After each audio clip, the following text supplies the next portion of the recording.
Hello, everyone, and thank you for joining us here at 816 Podcasting and presenting episode 2 of From Sacko to Shiva, Fantasy Football with Chase and Anthony. Today we have special guest and friend of the podcast, Tom Karlac. We're going to cover when to draft Ezekiel Elliott. We'll give you our top 15 running backs and our take on rookie running backs and other news around the league. Well, Tom, how are you feeling about Zeke with the 6-game suspension? If he gets 6 games, I think he's only going to get 2, hopefully. But if he gets 6, he's still on the verge of being a top 10 running back. You think he's only going to get 2? I think he's going to get 2.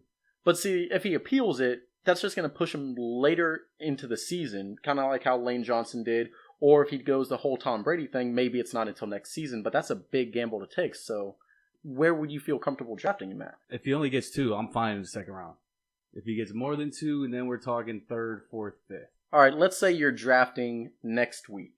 So you're not going to have any news on it yet. So you have all the gamble going on. How do you feel about that? Without knowing the news. Without knowing, I'm saying 3rd, 4th round. 3rd, 4th round? 3rd, 4th round. So if I knew Zeke was only going to have the 6-game suspension and he wasn't going to appeal at all, so we know he's gone for the first 7 weeks of the season, comes back week 8, I would still probably take him at the 2-3 turn. Like if I had and that's just based off of my first round pick. So if I had a top 2 pick and I was taking Bell or Johnson in the top 2, I would take that gamble on taking Elliott on the 2-3 turn. It's one of those things. Or if I even had McCoy, I would take him mid-second round. That's a huge gamble. And that's the stuff that wins leagues.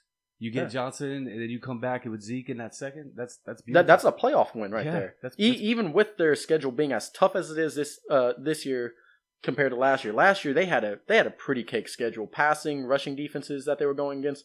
All the way across the board was just easy. Mm-hmm. And don't get me wrong, that's not taking anything away from Ezekiel Elliott, because he did something that no other rookie has done. It's been years since that record was touched. The only thing that I could see happening is their game script switching a little bit and them throwing the ball more. Now, see, that's what worries me, because last year, Dak Prescott, as I mentioned in the previous podcast, he only faced 4 top 5 defenses, and in those games, his stats were awful. Yeah, he didn't do too well. The Giants have his number, and if you look at their schedule this year, it's a lot tougher. It's Giants, Philly. We know the schedule. Yeah. Denver, KC. Well, and now here's the next part of it. Is it all his strength of schedule, or is it going to be the offense trying to keep up with the other team's offense? See, I think they're going to have to keep up with the other team's offense, because they pretty much decided they're not starting a secondary with the way all their defensive backs left in the draft left in free agency. So now you got to play offense, and you're going to have to score. So they're going to have to pass, and I don't think it benefits Dez, because all those corners are going to shadow him. The people I would look at would be late round Cole Beasley, maybe starting him as a flex on certain matchups, just because, you can't start him against people like... And you always have old man Witten. Yeah. What about, who's that new tight end they have? The basketball player yeah. from, I just looked at his name. Rico Gathers. Rico Gathers, that's it. That kid, most tight ends on the rookie year don't do anything. But I'm actually interested to see, maybe he could have a Hunter Henry year like last year. And I think Hunter Henry could have had a better year if they weren't trying to break the record for Antonio Gates. Yeah, Gathers is a basketball player, so everybody knows Antonio Gates mold. That's what everybody thinks about. Mm-hmm. You never know. Witten's the number 1 guy there. They need somebody else to show up. Well, if you look at all the best tight ends, Gonzalez, Gronk, Reed, and Kelsey, they're all basketball players. They all in college were basketball players, and the post-up moves. Yeah, they know how to use their body to box out properly, and that's one thing that the other day I was watching Kenny Golladay, and the way he he's a wide receiver, and the way he boxed out, and I don't even know if he played basketball, but he boxed out the defender. When you use your body in that thing, it creates a lot of strength. So that's one thing why I'm really looking at Rico Gathers. That box out is huge in basketball and in football. If you ever watch any of the bigger wide receivers or tight ends, they all do the same exact thing. It's that box out, spin, turn, grab the ball. Exactly. And I'm not going to draft him in a redraft league or anything like that. I'm thinking he's a late round pick for dynasty leagues. He's somebody that you're not going to see any benefit from him really this year, but maybe you can get a good draft pick out of him next year. Like somebody's like, oh my God, like Rico Gathers is going to be a breakout player next year. Because can you believe old man Witten playing after this year? Like, I mean, no, I gotta think Witten's get out in a hurry.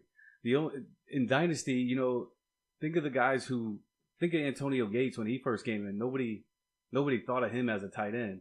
And then 2 years later, he jumps on the scene and he's breaking tight end records. Yeah. If you can get a tight end like that in a Dynasty for cheap, that's what you want. That's what you're looking for. And it's just that, I mean, you have to have that foresight to look further down. And this year, it's going to be tough, like I said, for Dallas because they have that tough schedule. But if you look further down, I'm not high on Dak this year. And yeah, I know people say I'm biased because I'm a Philly fan. But the thing is if you look in the future, Dak's very talented. I wanted him to declare for the draft 2 years ago when we had Chip Kelly, which I hated Chip Kelly. But if he would have declared for the draft, he was a perfect fit for a Chip Kelly offense when he was playing at Mississippi. The kid was just talented, and it was just like one of those people like you could build a future around him. I would love to get the weapons around him. Well, I think what Dallas did when they brought him in is they molded that offense around his skill set, and that's why you saw what he could do when it's molded around him. Yeah. I mean, he's got a perfect weapon in Zeke and an awesome wide receiver in Dez and a tight end. And they didn't even give him the full playbook last year. So, I mean, and they said this year they're giving him the full playbook. They're not holding back. They're going to forge plays just for him. They're going to fabricate things just so Dak can excel in Dak's type of offense. Well, I think you saw that in preseason 2 game. Yeah, against the Colts. Yeah, a 55-yard touchdown for Dez. I think it was 7 for 8. Was it 55 or was it 30? Oh, 55 yards. And 55, I was like, I thought it was a 35-yard touchdown. But yeah, one thing that I thought was interesting to take on is what Dak said about Dez. When he was in there after the game, he was like, Dez is the best he's ever been in his life is this year. And is that just hearsay? Is that kind of inflating him a little bit? Or is that... You always got to be careful with the way players talk about each other because they never want to put each other down. Yeah. Especially if you're going to depend on a player for the entire season like you need Dez. Dallas needs Dez. I remember 2 consecutive years Big Ben talking up Marcus Wheaton. Yeah, and we know where that is. Yeah, and I mean, he's on a different team and he's on the injured list right now. I think he broke his a thumb? hand or something. Broke his thumb, hand. I believe. But yeah, that's interesting. Well, moving on, I'd kind of like to talk about how you feel about Bortles and the open QB in Jacksonville. Yeah, man, it's a tough situation because they have talent. There's talent at wide receiver. We know there's Leonard Fournette, talent at running back, but Bortles just seems to have lost his confidence. It's not there.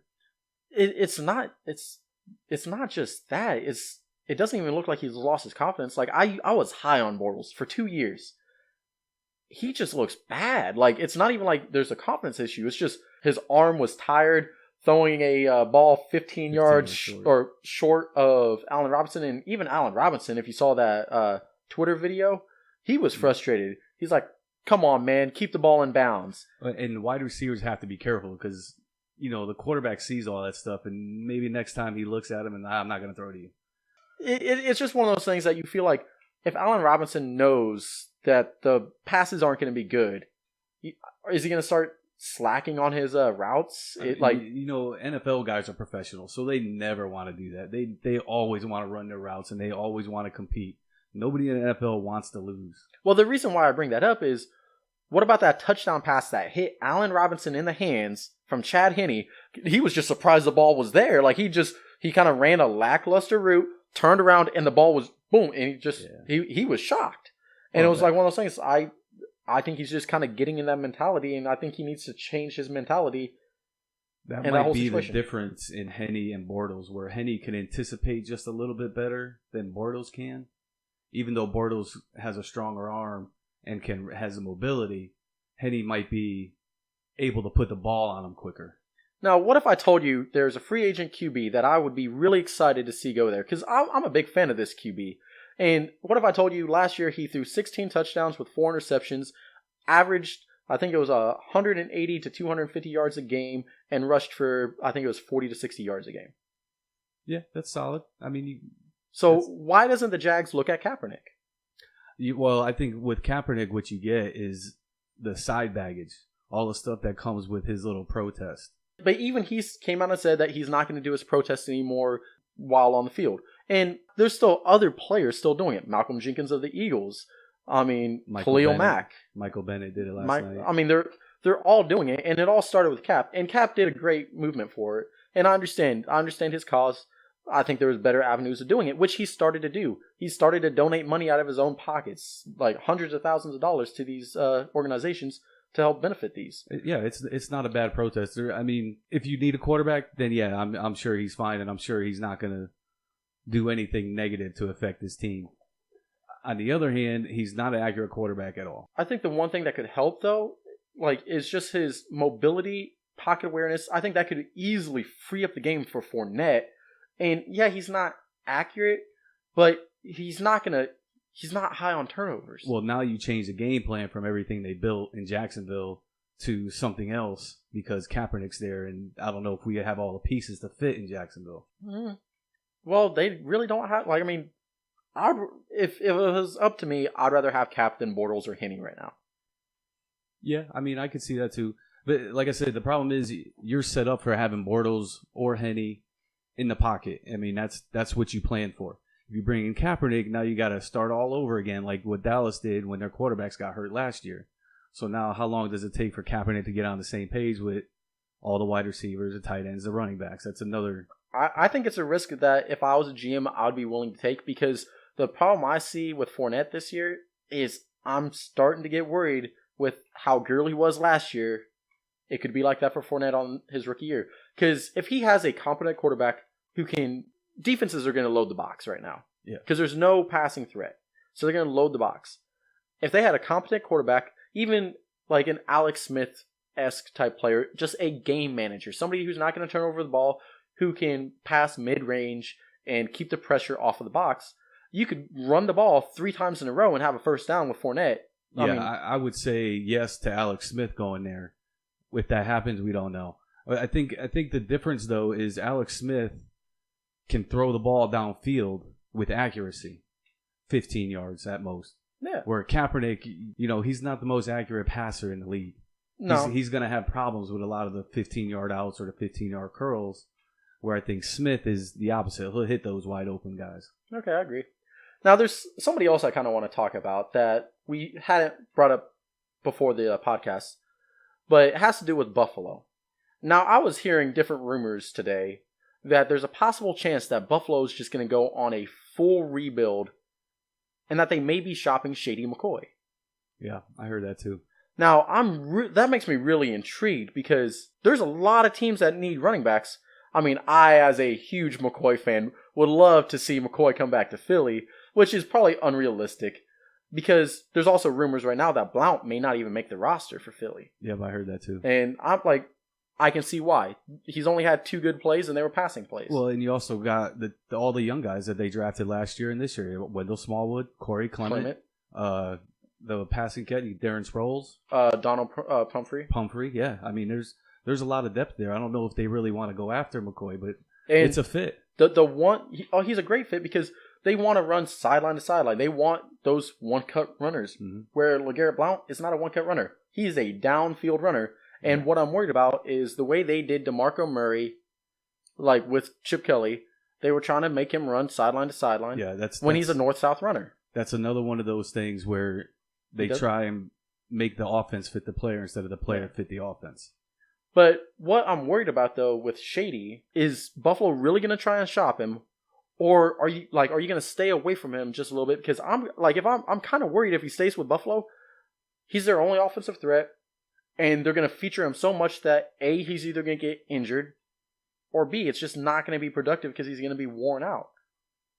Well, McCoy in Buffalo, I mean, he is the workhorse, but they also have Jonathan Williams. Yes. They just drafted Zay Jones. Charles Clay is still there at tight end. But Charles Clay hasn't really produced in Buffalo. He had 2 or 3 good games last year near the end of the season. Yeah, towards the end. And I was higher on Zay Jones when Anquan Bolden was there, but he just retired. Yeah. And it's because you have that possession receiver who can box out and be in the red zone, which is another target. But the fact that they don't have Bolden, They don't have Watkins. Yeah, they have Jordan Matthews. Yeah, he did a good job in Philly for years, but the thing is they essentially are starting 3 slot receivers. Yeah, I agree. They're going to put Zay Jones on the outside, bring Matthews in to the slot, from what I heard, and that's going to be their offense, which is not a field-stretching offense at all. And honestly, that's what Tyrod does, is stretch the field. And this is a hot take. I think LaShawn McCoy could probably lead them in receiving yards. Yeah. And that's not like... I think he could probably do 800 to 1,000 receiving yards plus another 800,000 rushing yards. I think 800 is very, very good on McCoy because you're not going to throw the ball to a rookie too often. And now you got Matthews in the slot who's going to be covered by linebackers and safeties. So your next target is going to be McCoy. But see, that's the thing that worries me is he has a lot of soft tissue injuries. He's always had those hamstring injuries, and those don't ever go away, it seems like. There's not a real good recovery for those. Yeah. And every year, you're always worried. Like, you always have that one play with Shady that you're like, oh, he's going to be out next week. And then you're wondering for the whole week, and then he plays, but then he only plays a few snaps, and he's just kind of like, and it's just like one of those things, wow, I should have set him. Yeah, well, that's McCoy. And once those running backs get a few years in the league, they all start getting those soft tissue injuries where they nag a little bit, and they put them behind the 8 ball, but a lot of times those types of players come back the next week and are fine. Yeah. I mean, and there's plenty of weeks he did come back and he was just fine.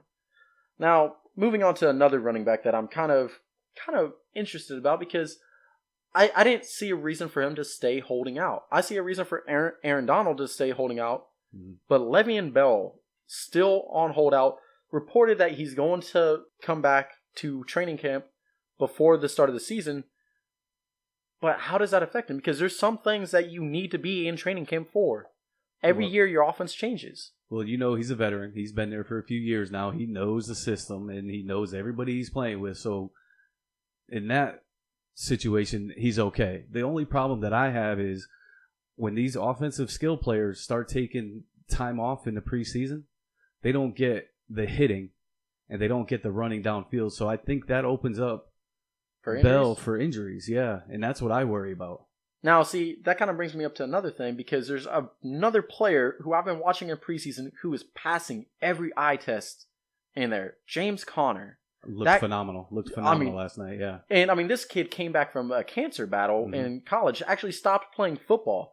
He was playing at, I believe, Pitt State? No, Pitt. Pitt, okay. Pitt. And I was like, and I love the kid's story. Like, it's one of those, like, good, heartfelt stories that you're just like, wow, like, and the coach came to him when he was in college, like, hey, we had a lot of injuries. Would you like to come back and be featured? And he said, yeah, and put on the pads, and then he got drafted. And what was it, 4th round or 5th round? I want to say 4th, but I'm not 100% positive. I'm not 100% either. But it's just one of those things that, like, this kid has a good story, and yeah, that's kind of like that's opinionated. But the eye test, every time I, like, turn on the TV and I'm watching a Pittsburgh game, this kid is doing it. Yeah, it's preseason. Yeah, it's against vanilla defenses. However you want to spin it, but you still got to perform. But the thing is this is a long shot. But what would you say? Because Pittsburgh's GM is upset, Mike Tomlin's upset that Bell's not there. They both want him there. Bell reportedly turned down a 5-year contract extension with them before the deadline. What would you say if, hypothetically, Pittsburgh benched him the first week as like a punishment? Or they started to, after, like, if they could get him to sign the tender, they started to shop him? Because to me, it sounds like Bell doesn't want to be there. Well, I think I think it's one of those veteran cases where he wants to be there, but he also wants to get paid. All he got to do is sign his tender and he comes in. But the thing that I think that Bell is doing is he doesn't want to take those hits in the preseason. He doesn't want to be there. He doesn't, because he's done it before. He knows what's happening. He knows the offense. He doesn't have to get familiar with Roethlisberger. Conner, on the other hand, he needs that time. He's got to be out there. That's the only way for rookies to get accustomed to the NFL. And I really like that perspective. Like, that's a way I didn't look at it. He doesn't want to be there for those hits. However, you just said, and I'm not trying to, like, make you sound like you're contradicting yourself. You just said you kind of still need to be there for those hits, or else you're opening yourself up for injury. To me, missing the preseason, it almost seems like you're going to get injured in the first 2 weeks. I don't know why it's happened lately, but in the last 3 or 4 years, it seems every time that an offensive skill position guy has missed preseason, within 2 weeks, they've gotten some type of injury. I mean, I can't remember offhand the players that happened in the last 3 or 4 years, but that holdout, for some reason, it ups the injury risk. And I'm not sure why it keeps happening. It's been kind of weird. Like, there's a lot of weird injuries that have happened lately. But, I mean, it's just one of those things that, I mean, you kind of have to, like, take your hits with those. I mean, you can't foresee any of those things. Right. And, obviously, this isn't going to change where we draft Bell. He's still clear-cut 1 or 2. I have him at 2. I'm taking Johnson first. I agree. Johnson's my number 1. Bell's my number 2. Now, what's your thoughts on Jordan Reed coming off the PUP list? Well, I think they put him on a PUP list just to protect him. I mean, it's his big toe. They got him some type of special orthotic to let him run around in. And if it's turf toe, it's painful. It is very painful. I loved what he said when about the orthotic that he has in his. He's like, "This is the best I've ever walked in my life," or something like that. Like, and it was kind of like just a joke, but it was like you could tell he was being serious. But the thing is Jordan Reed always has foot injuries. It's once you start getting them, they're hard to stop. I mean, you could have all the surgeries in the world, but that start and stop motion, that turn on a dime motion, it's just going to keep hitting the same spot over and over and over. And it's hard to do those cuts when you're dealing with a toe injury. Now, for me, if you could tell me Jordan Reed was going to play a full 16 games, no injuries, like even Jay Gruden said that Jordan Reed is their offense, that's their feature. Mm-hmm. But if you could tell me he was going to play a full 16 games, he's right behind Gronk for me. Like, I mean, neck and neck. Like, the kid's a freak. In PPR all day long. I mean, because that's what he does. He catches balls, gets 30-yard touchdowns. Yeah. I mean, for a wide tight end, that's wide receiver numbers all day. Yeah. I mean, it's easily 1,200-yard season and 8 to 10 touchdowns. Exactly. That's wide receiver numbers. And that's top 10 receiver, in fantasy football. So, I mean, but the thing is I'm always scared to draft him because I had him 1 year and he was great and then he got injured. It's kind of hard not to be like sentimental about it because he's burned you. So the hardest thing to do is not to draft players that have burned you before, because that memory is always there and you're always thinking in the back of your head, he did it to me once before, he's going to do it to me again. But if you can get over that and go get him, he's a league changer. He'll change your league if he's healthy. He's definitely going to give you a win column every week in the tight end position that he plays, that he's not hurt. Right. So, I mean, it's one of those things with a tight end being so shallow of a position in fantasy football, you kind of want to always have that check mark that you're going to win that position battle unless you're facing Gronk. Then it's kind of a neck and neck race if they're both healthy. So here's a question. What if you were in a league, a PPR league, in the second and third round, you go Gronkowski and then Jordan Reed. And then you flex your Jordan Reed. Now, I felt that's something you were going to say. Now, see, my thing is both of them were so injured. The risk factor. Like, if you could tell me they're both going to be healthy and all that, I'll take them both at 2-3 turn. Because you just got yourself essentially tier 1 tight ends that could fit into the tier 1 receivers. Yeah. I mean, at least top of the tier 2, bottom of tier 1. Like, you could put them right up there. Man, it's those injuries. I don't think I could pull the trigger on that. I just did a draft where I ended up getting it's a PPR league, 3 wide receivers, 2 running backs, and a flex, and I picked up Gronkowski in the middle of the third round, and I was cheering for it because I think at that point he's a value. He is a value. Like, the thing is I can't take him in the second round, but taking him in the third round, that's fine. Like, if you can get him at the middle of the third round and later, that's super value because that's where Tom Brady's going. But I can't, for all these other players that are so injury riddled and all that, but still somehow fall down the draft boards and Gronk always to stay up there. When was the last time he played a full 16 games? Well, I mean, with a talent like that, you don't need all 16 games. You need 13 games. You give me 13 games out of a huge Gronk season, I'll take that in my tight end. That's okay. That's a very good perspective. I like that. I mean, 13 out of 16 weeks, you have that win in that column. Yeah, that's fair enough. I like that. Here's something that we were going to talk about a little bit. That's not really so much fantasy related unless you're looking at DSTs, but the Saints D. You wanted to talk about that. They had 6 sacks yesterday. I mean, that's amazing. Even if it is preseason, that means they are showing toughness and they're getting after the quarterback. And for a defense, that's what you look for. I do like that. Don't get me wrong. But that actually doesn't have me so much high on the Saints, but worried about the Chargers O-line. Well, they looked horrendous. But they also sat their 2 starting tackles. Fair enough. So you don't know yet on how they are going to fit into the plans. With the Saints, though, I'm still like they just lost their defensive back, bro, or however you say his name. Yeah, I don't know his name, but yeah, I know what you're talking it's about. like BREAUX or something like that. But like, their secondary has always been just terrible. So even if they can put pressure on them, it just like on the QB, it's still going to resemble what Philly's defense was for me last year. They had a good front seven. Like, they have one of the best front sevens in the league, but they have no secondary. Now, New Orleans is you're starting to see them progress on D and starting to develop more. But I don't think I think what they are a matchup team. If you think you could use a defense as a matchup, the Saints are there. I mean, just like Philly was last year. You could use them as matchups. You don't have to have that, I don't know, Kansas City defense or the Houston defense or Seattle. You could stream in the Saints. You could stream in Philly. Now that's the one thing I was actually going to bring up is the only time I think I would ever see myself using the Saints is when it comes to daily fantasy and all that, doing DraftKings or FanDuel. You always want to look at the ownership percentage of those players, especially doing tournaments like the GPPs, right? Because you want to find those. You have to be clever. You have to find those boom busts. Like when you're sitting there questioning yourself, like, do I really want to do this? Because you know it's a big risk. Those are the players you usually want in those GPPs because high risk, high reward, right? Right. That's exactly right. I mean, you're gonna have like the thing is with GPPs, you have to have a solid running back, but your Deshaun Jacksons, your Ted Gins.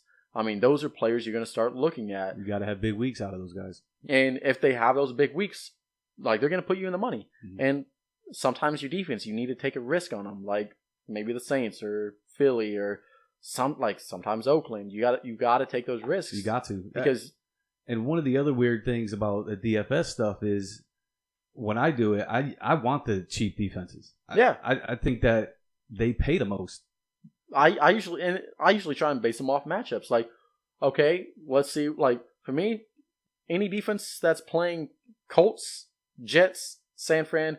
If Andrew Luck's out for the Colts, I should reiterate that because if Andrew Luck's out, I think the Colts are probably going to be looking for a top 3 pick this next year in the draft. Which doesn't. I mean, they don't really want any quarterback, but the running backs are coming out, and there's a few wide receivers that are looking good. Yeah, but I mean.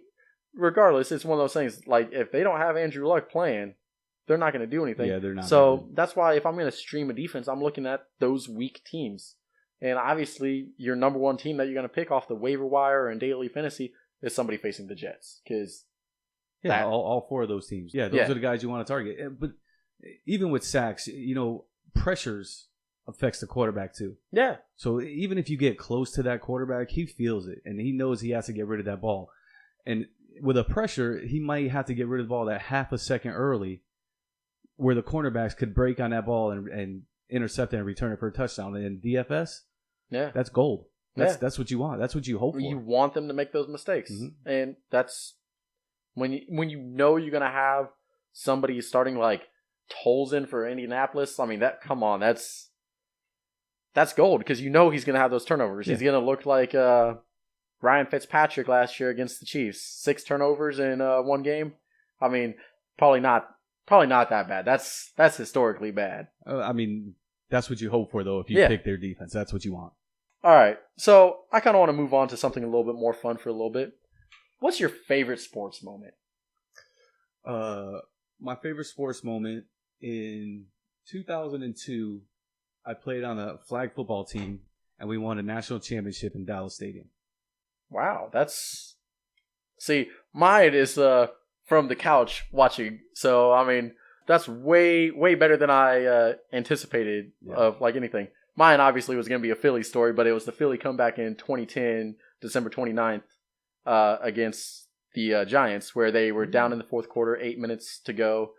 They were down 10-31, and they came back to win in with time expiring on Deshaun Jackson's punt return. He like saw that there was 1 second left on the clock, and he actually turned to run to the other part of the sideline on that punt return, just so there was no chance. Nice. Because it was just one of those like we weren't gonna like that game meant nothing to us. It wasn't gonna affect us making the playoffs or anything like that. We were already out. But when you're facing a divisional rival like that, you're just like, that was just a cherry on top. Like, because nobody, like, we were down, nobody expected us to win. Mike Vick had a 65-yard rushing TD. Mm-hmm. I mean, it was just one of those games. Like, you're even watching TV, you're like, oh, whatever. And then the whole time, you're like, no, there's no way. And then came back and win. I believe I lost my matchup that week because of Michael Vick and the defense. Michael Vick in the defense? Yeah, the person I was playing against had Michael Vick in the defense, and I think Vick had about 35 points in the league, and the defense had about 20, and I ended up losing. Because he had 3 passing touchdowns. Three passing touchdowns. He ran one in, or he got close, and it put him over for a bonus, and I lost because of the bonus. Yeah, because that 65-yard rushing TD. Yep. And it's just, because I also think he hit Brett Selleck for a 35-yard TD, and Riley Cooper. And I was just like, it was one of those games that you're just like, man, this is why you watch. It could happen. Like you kind of like it feels like the Royals winning the World Series in 2015. You're just like, yes. I mean, you're just like there's no way. All right, so I kind of want to get into our top 15 running back rankings and kind of go over why we have them in those spots. Yeah. So for me, I have Johnson first. So I think that's probably the consensus for most people. Yeah, he does everything well. I mean, he's fantastic runner, fantastic pass catcher. You know, he scores touchdowns. He does it all. And I mean, aside from John Brown still dealing with the sickle cell stuff, he still has a competent offense around him and all that. I mean, the boxes are going to be loaded up on him because he can go out in the flats and he can make you miss in space. And then, of course, you have to have Le'Veon Bell in your top 2. Yep, the same thing with him. Does it all. And that offense is, in my opinion, the most high-powered offense in the league. Well, I mean, you saw it. Yeah. And then the person I'm kind of worried about but still like really high on is LaShawn McCoy. I also have McCoy number 3. But yeah, we already covered him. All right. And now I think this is where we start to differ. I have Gordon at 4. And I'm starting to, like, with the way the O-line's looking, I'm starting to get a little worried, but I still like all their offensive weapons in LAC. I also like Gordon, but the couple things that bothered me about him, and one was that offensive line, and they looked horrible yesterday. Yes, they did. And he lost 9 yards on that first carry, and he never got back on track. A couple of the other weird things is his yards per carry is one of the lowest for a starting running back. And you know, I think sometimes when it comes to fantasy, people focus too much on yards per carry. Because yards per carry does nothing for fantasy football. No. How many times are they touching the ball? If you have a 3 yards per carry per game, but Matt Forte is getting the ball 30 times last year in the first few weeks, it doesn't matter if you got 3 yards per carry. You're getting the ball 30 times. Oh yeah, those points are going up. Yeah, you got to have touches. I mean, that's key to. And the thing I like about Gordon is there's nobody challenging him for those touches, especially with Danny Woodhead out. I mean, Brandon Oliver's not going to challenge for a starting role or much of a role outside of a third down possible. I agree. I mean, but the weird thing is, though, is I want guys that get yards, not just carries. And that's what scares me a little bit about Gordon. The one thing I did see improve last year that everybody saw is his touchdown improvement. He scored, 10 or 12? 10 touchdowns last year? 10. And they were all given to him. I mean, I think all but like 1 or 2 of them were touches from within the 10-yard line. Well, I mean, you know, trading with Adrian Peterson helps you out in that area. Yeah. Then I have Freeman at 5. I've got Freeman 1 spot higher, but that's, you know, I just like him a little bit better. The concussion scares me a little bit. I was going to ask you about that. I still think that in that offense, he'll be fine. I actually did a draft yesterday, and I took Freeman in the second round. But because of the concussion and him not being cleared, I reached for Coleman because I knew I had to lock up that backfield, and I took Coleman in the 6th round. I think Coleman's just as good at a 1A, 1B situation right there. Yeah. If one's out, the other one's going to perform just as good. I mean, they have a great offensive line, and if you look at, is it Mack in there? Or the center Mack, Alex Mack? Now, if you look at him, there was an interesting stat that I saw last year, or that they posted, and it was about every time Coleman had rushed in between Mack and a guard, he had an average carry of 7 yards per carry. That's pretty good. Well, that's why Mack's an all-pro. Yeah, I mean, I think that was one of the best reasons why their offense changed last year is because of their O-line. Mack is a difference maker, and I don't think O-lines get enough credit. I think that's one of those situations where you bring toughness to a team, and that character is hard to define, but when you see it on film, it makes a difference. Yeah. Then at 6, and sometimes I get worried about him, is Murray. We have breaking news, actually. Odell Beckham Jr. jogs to locker room in pain after taking a nasty hit to the lower body. Well, let's see. Pain, jogged off the field, lower body. I mean, he's walking on his own. That's a good thing. The picture actually depicted him in the fetal position in that. Oh, I didn't see it, but that we don't know. Now, that's one of those things that we're gonna need more news on. But it's one of those things. At worst, I'm thinking maybe a hyperextended knee, just based off of. Oh, it's an ankle injury. Well, if it's the low ankle or the high ankle, it makes a huge difference. But when we get more news, we'll discuss that later. But I have. Who do you have at 6, actually? 6 is Murray. I also have Murray. I'm kind of worried about Murray. I mean, you always got to worry about Henry, that young guy taking his spot. What kind of actually worried me about Henry? I mean, yeah, they showed what he could get the other day with Murray out. Like, they featured him in the preseason game, like 17 touches. And, I mean, that's good. But he kind of looked slow. And last year, he looked very explosive, but he kind of looked a little sluggish. Yeah, from what I saw, he didn't look as fresh as he would like to. But I'm sure he's one of those veterans that works his way back into shape. Yeah. In the preseason. Then at 7, I have Jay Ajayi. See, I'm not as big of a fan as Ajayi as you are. I have him at 9. Okay. And one of the reasons, I don't know why, but the thing that scares me about him is his knee. All right. And I don't know if you remember, but when he was coming out, they did knee scopes on him, and they found out that his knee doesn't have any cartilage. So basically, it's bone on bone in his knee, and that means he's not going to last long in the NFL. So I worry whether or not it's going to be this season, next season, or the season after that. And I don't want to take that gamble. All right.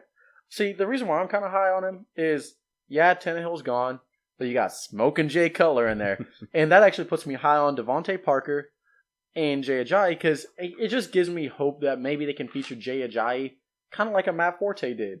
Like, Cutler and Matt Forte just had that rapport for so many years, and I would love to see that with Jay Ajayi, a younger guy who's in his prime, who showed his explosiveness and his ability to break plays wide open. Yeah, he's a good running back. There's no question about that. But he also had, 3 games of over 200 yards?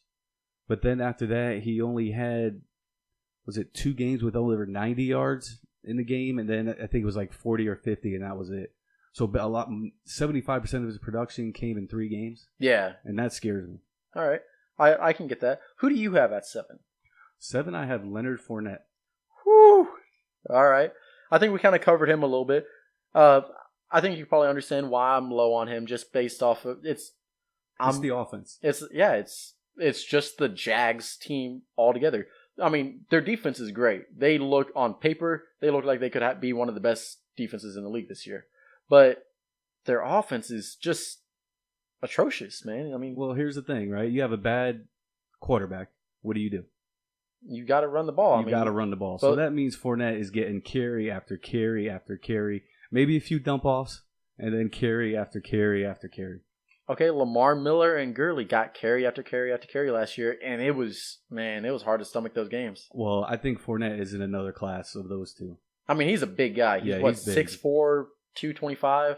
240. 240. He's 240. But I mean, he's one of the tallest running backs in there, and the guy he looks like a monster. Yeah, he's a monster. But he's still dealing with this foot injury that he dealt with when he was at LSU, so that kind of like turns me off of him a little bit. I agree, and the one thing that I have to say about that is I think that the preseason, holding him out of the preseason, is precautionary.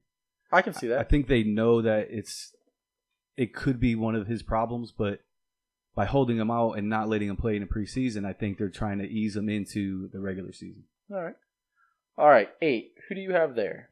Jordan Howard. I'm right there with you on Jordan Howard. I'm still a little worried with the offense. However, Mitchell Trubisky is I'm hoping he's the starter because I don't know what it is about the rookie QBs this year, but man, there's something in the water they're drinking. Well, I think, and here's another thing that I read from an NFL guy, is the first preseason games for all the rookies, they only see the plain defenses. They don't see the exotic stuff. They don't see the crazy blitzes. So all of them look good. All of them. All 4 that got drafted early looked awesome. Yeah. So I think the second and third is where we're going to see what they're really made of. All right. Now, for me at 9, I'm almost wanting to move him up above Howard now, based off of the way the team functioned yesterday. And that's Todd Gurley. I agree. I like Todd Gurley. I think he's one of the bounce-back candidates of the year.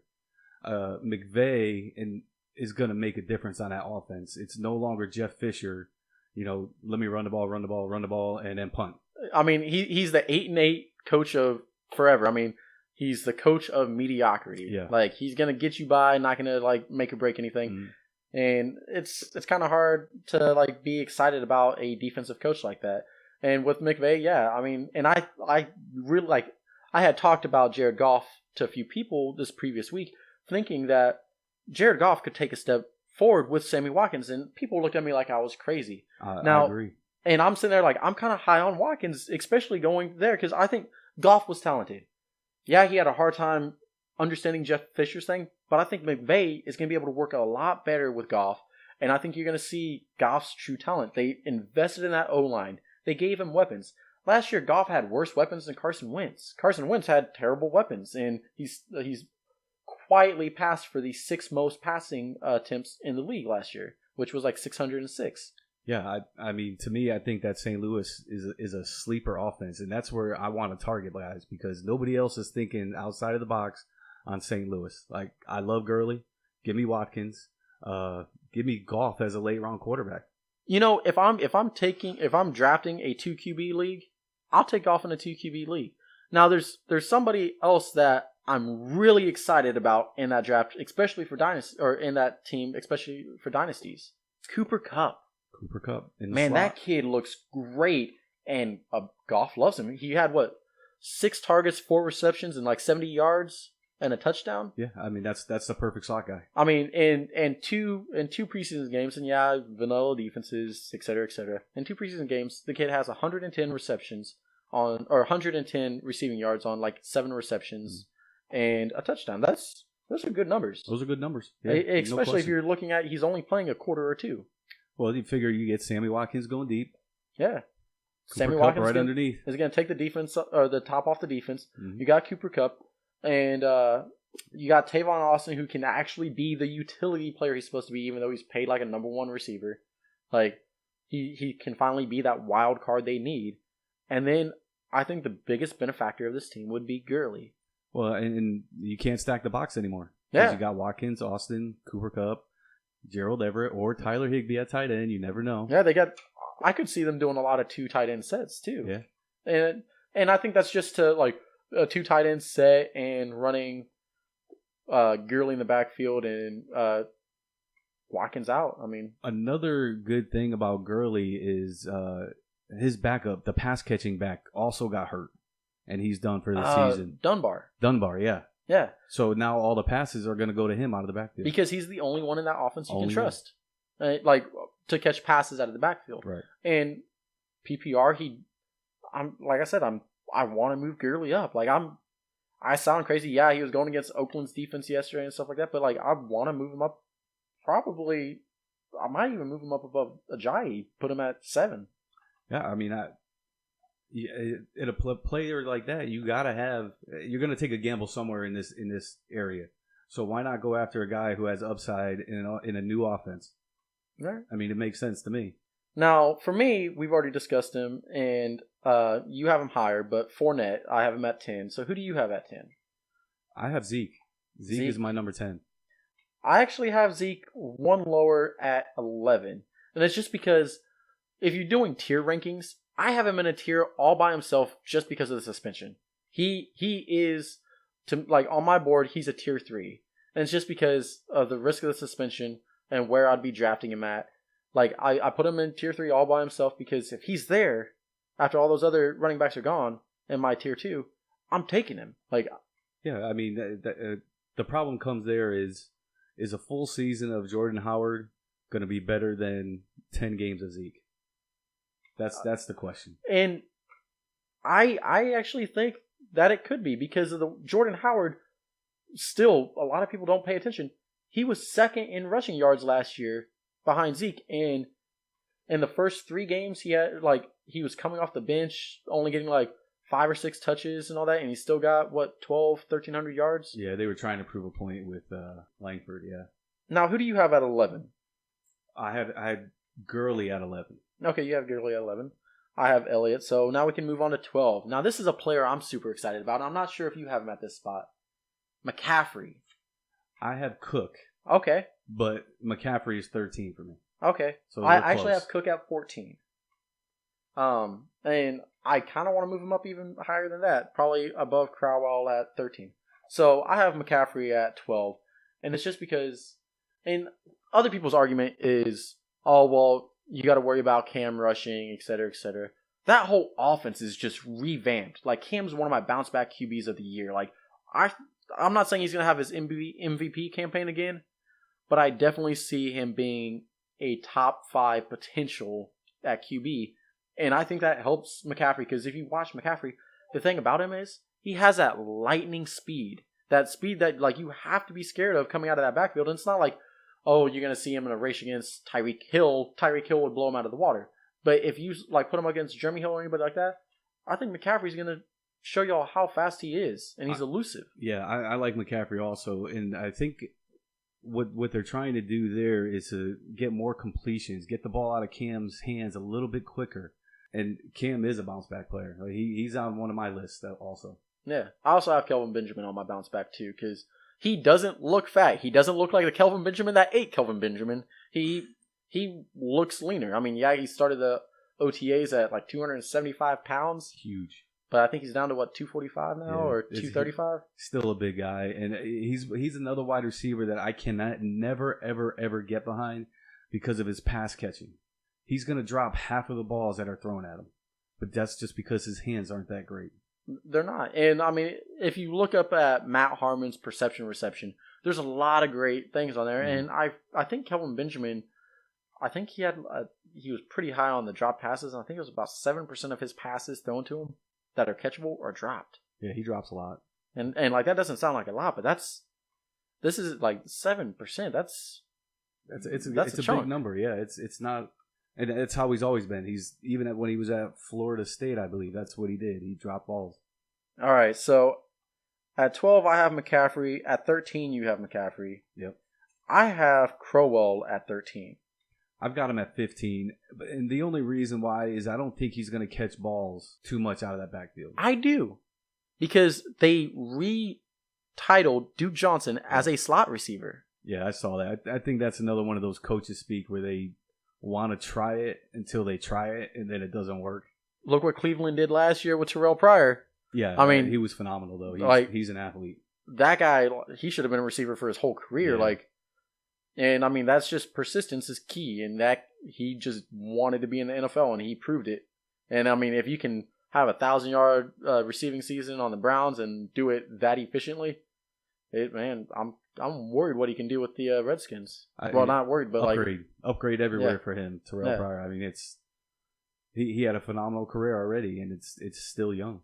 All right, so 13 you had Cook, was it? I've got Cook at 12. Cook at 12. Let's talk about Cook. One of my favorite rookies.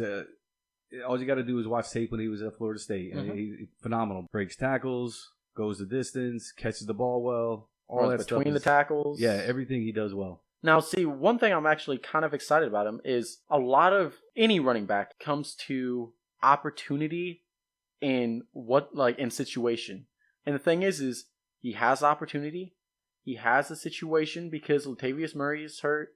There's not really anybody else that's going to challenge him for a spot. He's proving that he can be the number one back because he's catching the ball. He's a 3-down back. He's a complete back. And he has talent. He's passing the eye tests. So, again, I had a draft yesterday. I drafted Cook. He was my second RB. Wow, that's pretty good. So I have Freeman and Cook, and I took Cook. I think he fell to me in the 5th round, which I'm not too upset about that. A lot of drafts I've been doing, I've seen him go, mock drafts, been going in the 4th and the 3rd, and I was like, the fact that Cook's my second back, yeah, he's a rookie, but man, I'm okay with that. Yeah, there's nothing wrong with that. Yeah, rookies are going to perform too. As long as you get the right ones, they're going to perform. So I have Cook at 14, and like I said, I was talking about moving him up. Now, who do you have at 14? 14 for me is Lamar Miller. Oh, man, that's somebody I just can't get behind. Well, and let me tell you why. I think that they're going to use Foreman for that early down, early in the season, and they're going to dump balls off to Lamar Miller. It's what he does best. He catches balls, runs. There is one thing that kind of, after we talked about it yesterday a little bit, that I was kind of interested about, because it kind of reminded me. So, Lamar Miller, when he was in Miami, when he wasn't the feature role, produced very, very well. Mm-hmm. Maybe he produces really well now, but I don't know if I can draft him as a running back 1. Well, 14 is running back 2. Technically. But, I'm just, there's other players that, I would be willing to take a bigger risk on, Carlos Hyde. Yeah, Hyde I love too, but you also got to remember Lamar Miller is going to go 3rd or 4th. Hyde is going to go 5th or 6th, so now we're talking value. Yeah. I'd much rather have Hyde over Miller in that case. And Hyde's, I have him ranked at 15 for me to round it out. And Hyde, for me, is one of those players that when he's on the field and and you see him running, that guy can cut like nobody else. It's crazy.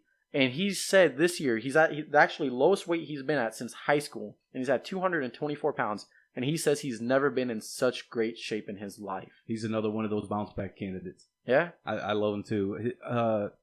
I want to say last year was one of his best seasons that he's ever had, but it also put him in a historical reference because it was one of the best seasons on one of the worst teams in history. All right. Now, who do you have at 15? 15 is Crowell for me. All right, and we've already covered him. Yep. So I think that kind of rounds out a pretty good top 15 for us. I mean, I think the only person that I didn't have that you had would be Miller. And who did I have that you didn't have? See, Carlos Hyde. Oh, Hyde. I actually have Hyde as 18. Okay. Which, I mean, we're right in the same area. Yeah, so we're both kind of on the same page on that. Mm-hmm. Now, I kind of want to move into a little other thing that's still in the running back segment, kind of staying with the theme.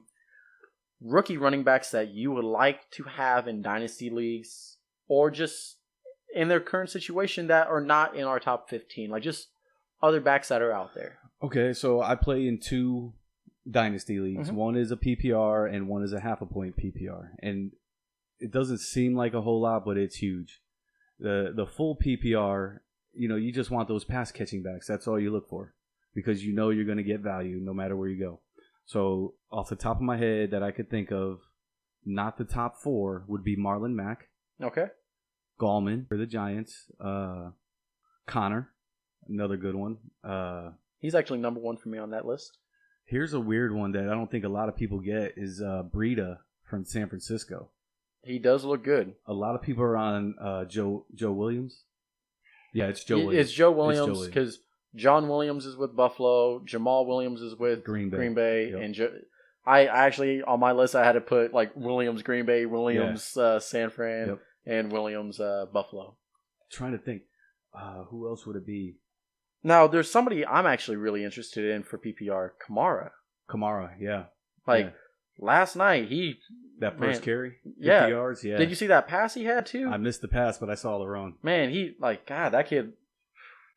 who's Adrian Peterson? Who's Mark Ingram? I was like, man, that kid, he looks like a complete, he looks like the combination of both of them. And I'm not trying to say like all the best things about him and none of the worst. I mean, he's a rookie. He's gonna have a learning curve, but he looks like an every down back. The only thing I didn't see was his pass protection. I didn't watch the game in full, but that's the one thing that worries me about. I believe somebody was touching on that during the game and all that, because I think he had a blown pass protection that he had help on.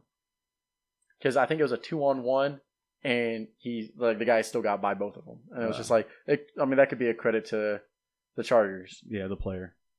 For me, there's another running back that I'm actually really interested in, and I've taken a flyer on him in the draft I did yesterday. And it's just because of the situation up there, and I'm not too high on it because of injuries and all that in Seattle. I'm not high on Lacy. Rawls, he always seems like he's going to be like the next best thing, and then he gets hurt. But Chris Carson's, that kid looks good. Looks phenomenal. I watched tape on him last night. Yeah, he looks like he does everything well. And, you always got to worry about Eddie Lacy. He's one of those guys that always gets hurt. Thomas Rawls, you never know. I love Thomas Rawls. I had him on my teams last couple of years, and I love getting those 1 or 2 games, and then he does nothing for the rest of the year. So Carson, maybe he pushes him. Maybe he starts. You never know. Now, is there anything else you would like to touch on today? I got one for you. How about the Henderson guy from Denver? Ooh, he does look good, but I'm still kind of high on Anderson. Like, if Anderson is healthy, I think, but Henderson is passing, like He still needs a break. Anderson still needs a break, and you got to put somebody in. You want to put Jamal Charles in there? You might have to bring a wheelchair. Exactly. All right. Yeah, I like that. I like Henderson. Well, I think that's about all I have today. Do you have anything else you would like to cover? What is the one food that you cannot stand? Store-bought mushrooms. Store-bought mushrooms. Like, I can eat the morels and stuff like that, fried morels. I grew up on those as a kid. But if you put like mushrooms on a pizza or like stuff that you like, those are just, man, I don't know what it is. Unless it's morels, like I hate them. Wow, that's crazy. I would never even thought of that. What about you? Let's see. The thing that I hate the most in food. Wow, I like food. Like I'm willing to try just about anything. But for me, fish. Like I can't eat fish. What, like, just any fish or, like, what I call mudfish? Because I can't do, like, bass, catfish, or anything like that. But if you give me, like, some freshwater fish and all that, I can eat freshwater. Because, man. Any fish. Tuna fish, trout, anything. I can't do it. When I was younger, I choked on a bone. So, from that point on, I was always like, no more fish for me. I'm done. Saw your life flash before your eyes? Yeah. I tried tuna fish from a can. You open it up and you put it in. And I choked on a bone in tuna fish. And ever since then, I was probably 13 or 14. Mm-hmm. I'm like, that's it. No more fish. This is kind of stick with the theme. What's a non-typical food for people that you love? And it can be meat, whatever. Indian food. Indian food. Yeah. Chicken tikka marsala. I've had that a few times. I wasn't the biggest fan of it. For me, alligator. I love alligator. Like, that's that or pheasant. Like, those are like, yeah, man. I've had alligator a few times. The way I had it though was it was like a fried critter, mm-hmm. and they put buffalo sauce on it. Yeah, and it was fantastic. Yeah, I've had it. I've had it in Memphis. I've had it in Louisiana, down in New Orleans. I've had it in Texas. I've had it every time I go anywhere near the Gulf. I look for the restaurants that have alligator. Like, I look for the best reviews on it. I don't care what I'm spending on it. Like, just crazy. give me good alligator. Like, where are the best places to go? That's awesome. All right, guys. That's all we have for you today. And thank you for joining us here for episode 2 from Sacko to Shiva. Be sure to follow us on Facebook, YouTube, and Twitter at 816 Podcasting. And let us know any feedback or questions you have for us for next week's episode. And we invite you to join our other podcasting episodes of Mark Out Wrestling with Anthony and Glenn. Those are coming out on Sundays and Mondays. Thank you very much, guys, and have a great day. Thanks for having me. I enjoyed it.